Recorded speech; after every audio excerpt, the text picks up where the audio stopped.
Good day to you. It's summer. And for most of you, or at least many of you, you will go to a concert this summer. And I have the chance to do that myself. I saw that ZZ Top, one of my favorite bands, is touring around here in October. I went to buy tickets on Ticketmaster, went on my phone, went onto the Ticketmaster website, couldn't get in, couldn't remember my password. Asked for my password to be sent to my email, never arrived. Couldn't get in.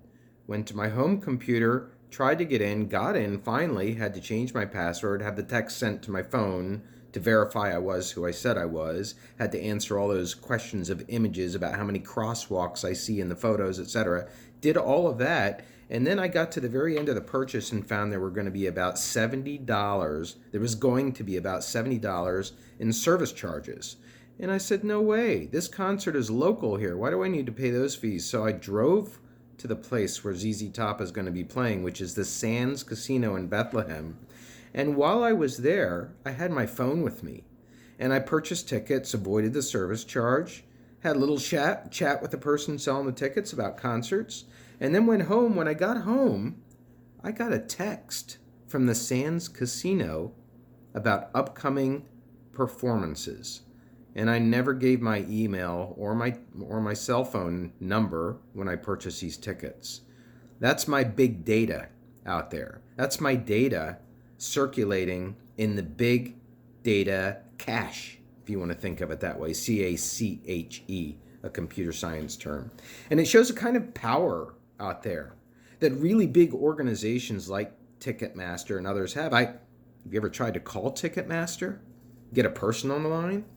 Have you ever found what the options are if a venue's canceled? Now, Ticketmaster and the way that they get people to use social media to purchase tickets is a powerful entity. And that's what we're talking about today. We're talking about power in the media. And listen, we don't want to get sidetracked. The author is very argumentative. He's very, what I would consider to be contradictorian. If you know what I'm trying to say there, not that he's a contradicted person, he likes to be contrarian. That's what I'm trying to say. He's a contrarian. And he takes on a major author. He takes on Manuel Castell, who's written three books having to do with what we're trying to get at in this chapter, which is communication power. And let's not get lost in the argument between this author and Castell and all the other people that he tries to bring in to counter Castell. Let's not get too sidetracked that way. Let's also not get too sidetracked by the fact that our author is a sociologist. And you feel like this is at times a sociology course, but that's my job, to make it a communication course. So let's get into some of the ideas today. And we're going to talk first about the definition of power that exists out there in our social media worlds. And there's a bunch of definitions the chapter starts with. You can really you can get a headache from reading all those definitions, but essentially they're all saying it's about influence. It's about influencing others and eventually what society looks like. That's what we're trying to get to, how the influences that go on lead to what society looks like. Now, as you'll see when you get into the chapter, there is a major difference between those who think that power inherently is coercive and that it's done by violent means and it's getting people to act against basically their wills, right? That's kind of the way that Castell is portrayed by Fuchs in this. So there's those people that believe that power is kind of like forcing somebody else to do something on social media. But then there are those, and the author is one of them, who says, no, power is a lot different. It's also about cooperation and love. And I can tell you that I feel that a person has power over me right now that I'm not comfortable with on the internet. And that's an old college friend. And she asked on my Facebook page if I want to come to a college reunion party. And I don't really want to go because I don't want to relive that thing right now. You know, I'm at home, family, kids. I don't want to go down there and relive that. But at the same time, I don't want to say those exact words to her because I believe she has a little power over me that I would hurt her feelings, because she's always posting on Facebook that she has a medical condition that's challenging to her. She's asking for people to pray for her. She posts photos of herself in the hospital. There's a power that's come there in a way because of my compassion for her. I wouldn't necessarily call it love, but I call it compassion. And it's a power that makes me uncomfortable, but it's a power that exists nonetheless. So you can sort that difference out for yourself, where you think power comes from. The author goes into social theory. That's a lot of what he's trying to bring through his framework that is constructed by this book. And he's trying to develop the idea that social media have much less importance and power than the actual relations between people. That's sort of the central thesis of this chapter, that social media have a very limited role in the exertion of power, that really power comes from events and trends and institutions, of which social media are only one tiny piece. Your Facebook network is one tiny piece of the other institutions you belong to, the sports clubs that you are involved in, your family, your friendship networks, your employer situation. Those are the bigger things in society. So let's get into Manuel Castell and his construction of social theory, and ultimately the term communication power. I don't know if you'd ever thought of that term before. I mean, it seems like a natural, right? Communication power is something that we all probably are practicing on a daily basis if you're studying communication. But to put those two terms in the same concept is very interesting, is it not? A lot of the power is going to be related back to that concept that we talked about last time, which is the networks that you belong to. Your Facebook network is different from your Twitter network, is different from your Snapchat network, is different from your Instagram network. And even within those social media platforms, you can have different networks by creating different identities and different profiles. And these networks may interact with each other or they may not. And there may be different rules or similar rules to why you belong to the networks. And you may have different features that you display about yourself on some networks than you have on others. And you may have different ways of behaving ultimately on some networks than you do to others. But the networks are fixed. When you tap into your Facebook network and you put a post out there, it's not necessarily going to all of the Facebook friends. We'll talk about that later because of Facebook's algorithms, but it is going out to a fixed group of people. They're networked. They're tied into each other. So in order to understand Castell's social theory and really the rest of the chapter, we have to remember that the network, in terms of the technology and also in terms of the sociology, there's a technological network. It's all the physical stuff, the wires, the equipment. And then there's the social network, the friends that we make. They're two different networks. Those networks are the basis for what we're trying to talk about when we're getting at power here today. So Castells is a person, and he has 3 books out. The one that's the most important to our class today is called Communication Power. And he basically portrays power as a result of coercive, violent, and dominating behavior on social media.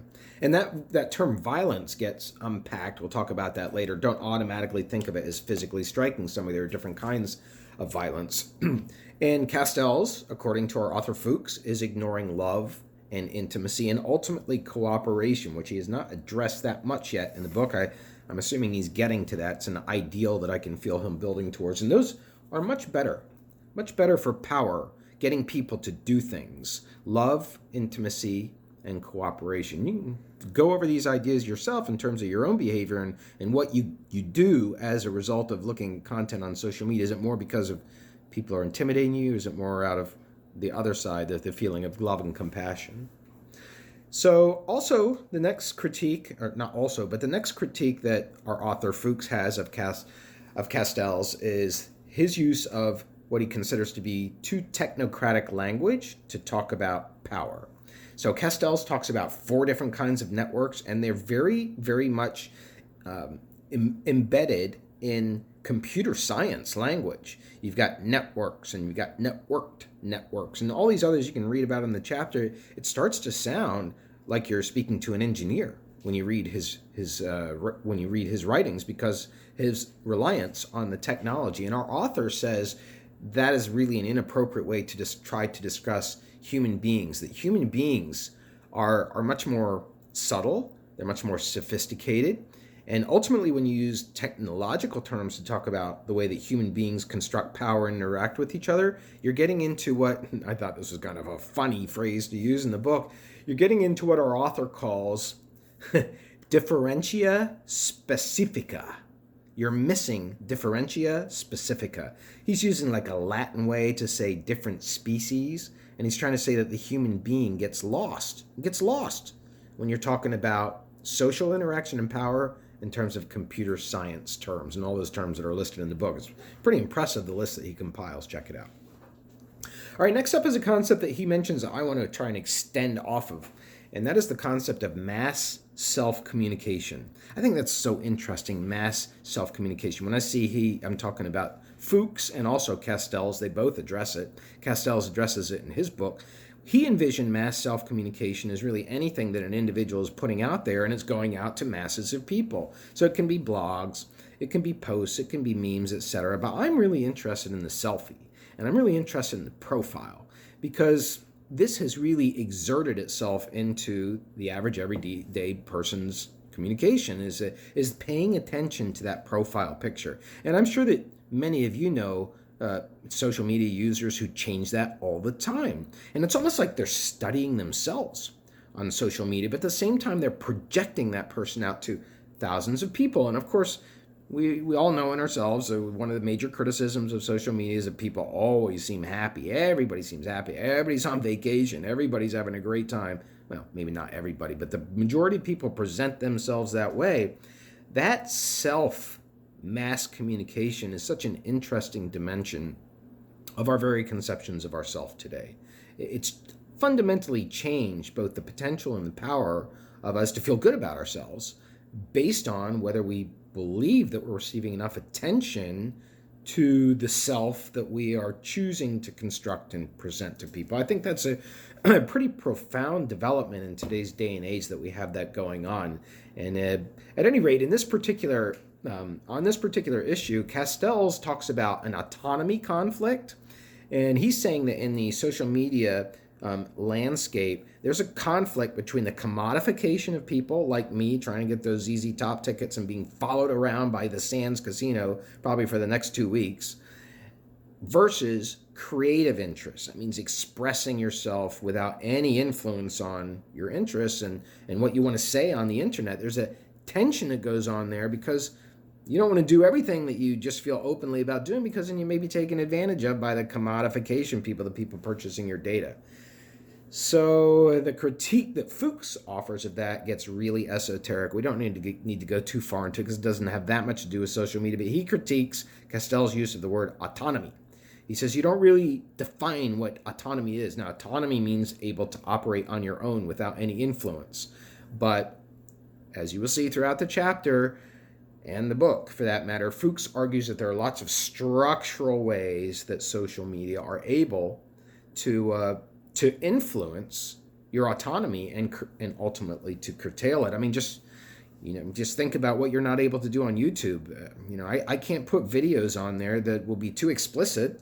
YouTube will take them down. In fact, almost all of my videos just went missing on YouTube. I have lots of instructor videos from the classes I've taught. They've all gone away just about in the last, except for the ones done in the last 6 months, and I have no way of finding out why YouTube took them away. That's ultimate power, and it really affects my autonomy. I may feel like I can say anything I want in a video. I may feel like I could say, fuck, but ultimately, I don't have the control over what happens to that. So autonomy conflict, in essence, is a myth, is what Fuchs says. All right, we're going to move past that concept, and we're going to talk now about power and counterpower. I feel that this was underserved in the book. I don't think that counterpower was discussed adequately. Power in the media exists on the part of large corporations, on the part of structures set up by the media delivery systems. Facebook, for example, has an algorithm. When you make a post, not everybody who's your friend sees it. There have been lots of posts on Facebook about how to beat the algorithm, about cutting and pasting, and the people actually get caught up in this is just amazing. To me, that's not my thing, but what we're talking about here is counterpower. How do you counteract that? That's what Facebook people are trying to do. They're trying to counteract the power, but it's still within the Facebook rules, right? And Facebook, the Facebook designers, I'm sure they're sitting back, they're laughing. They're laughing because the idea of exclusivity of content on Facebook is actually what is fueling greater engagement and activity on Facebook. So where is the counterpower? I think that should have been discussed, and it's only a potential. I think the author's got it right there. It's only a potential right now because it's all contained within that network, Facebook network or the Snap network. And let's see, I'm going to go on now to talk about media power as cultural power.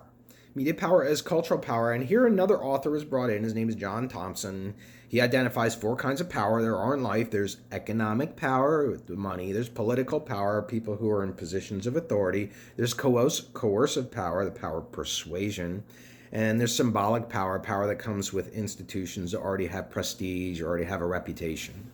So there's those 4 kinds of power, but those kinds of power are not analyzed on social media adequately, Fuchs says, because you have to look how violence is tied to power. And I mentioned violence earlier. The violence, there are all kinds of violence, but one violence that is not talked about, which is very effective on social media, is cultural violence. Cultural violence is dehumanizing and excluding people.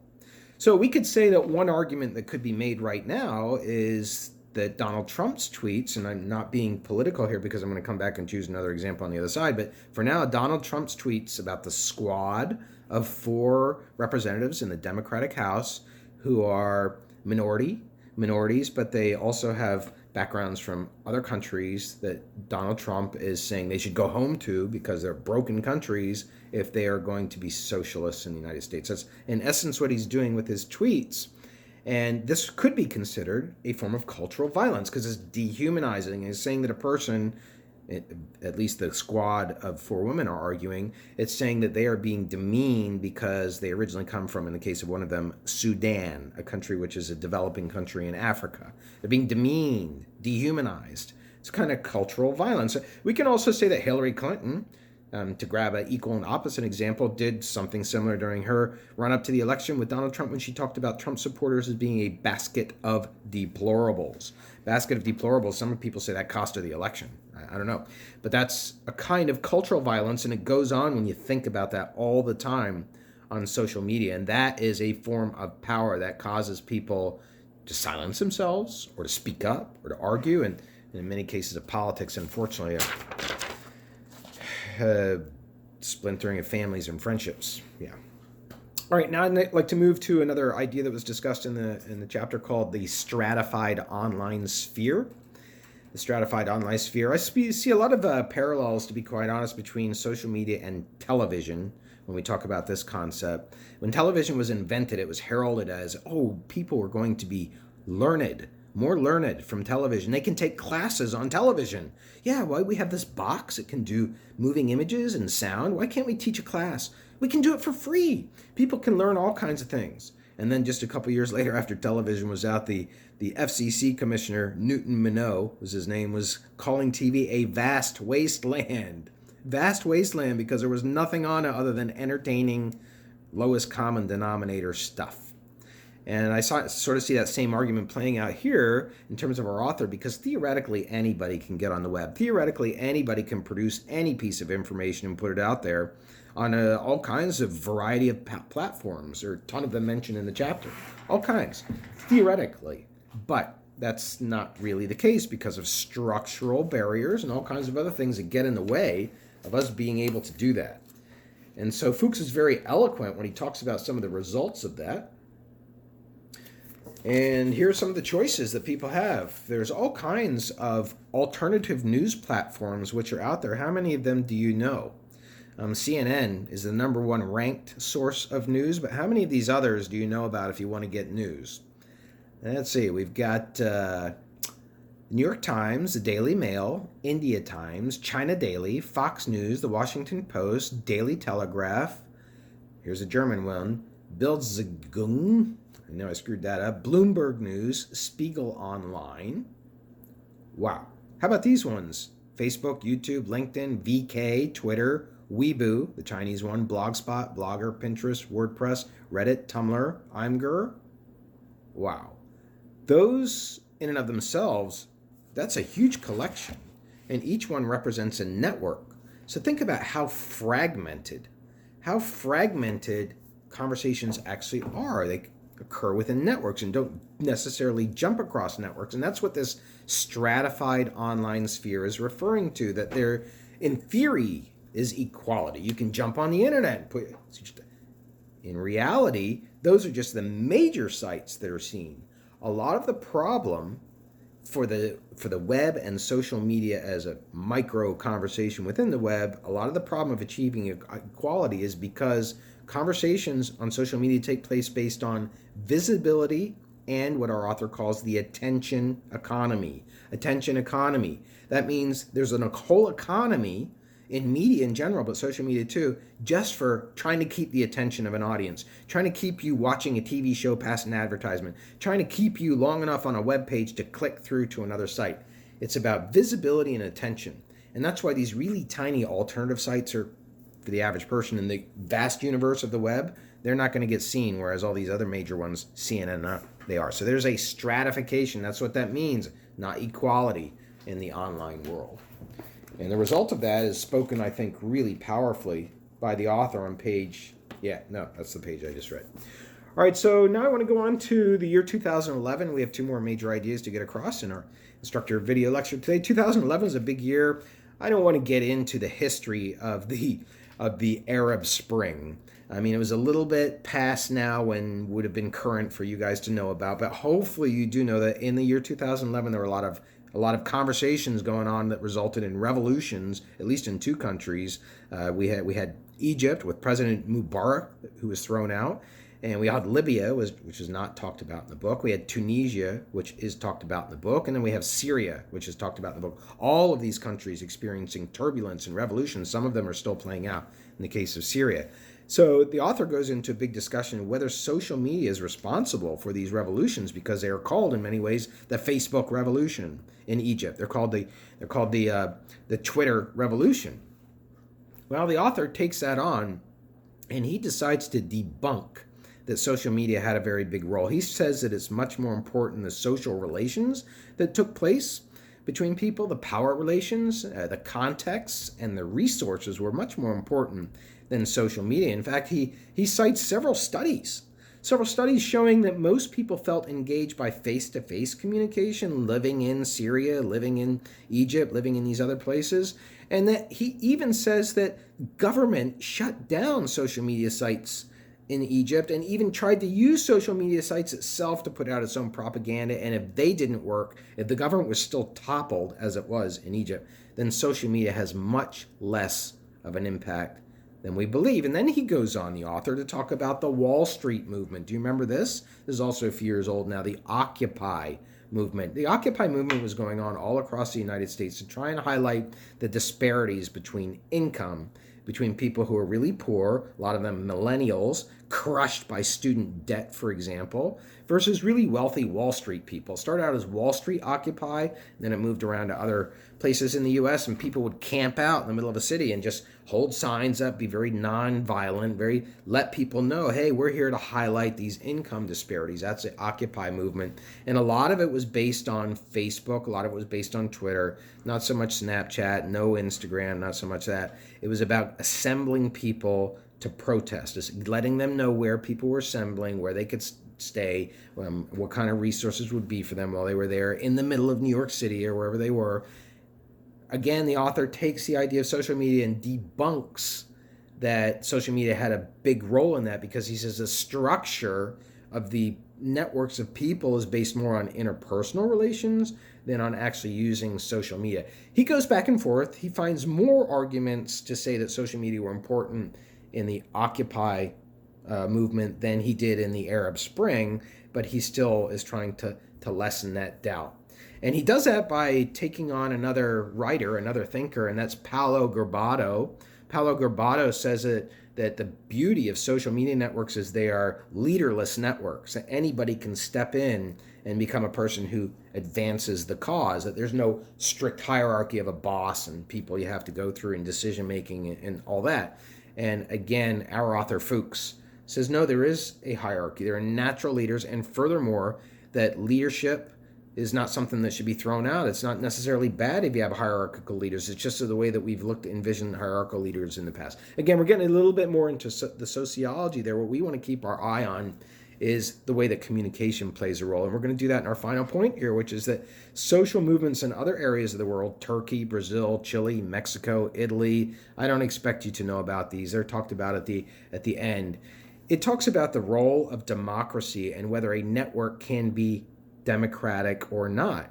And that's where this kind of communication that is based on the power of coercion takes place. That's why you are in college. That's why you're taking a class in critical perspectives on social media use, because above all else, above networks, above economic power, above any other dimension that's been talked about in this class that's related to power, the power of persuasion, the power of reasoning, the power of logic, and the ability to do that on social media today with all the other tools that you have to influence feelings as well, emojis, that is not to be underestimated. That is the true power. Now, whether that is going to be related necessarily to social media in terms of its effectiveness or not, I still think that we still need to be asking that question throughout this course. Have a great day.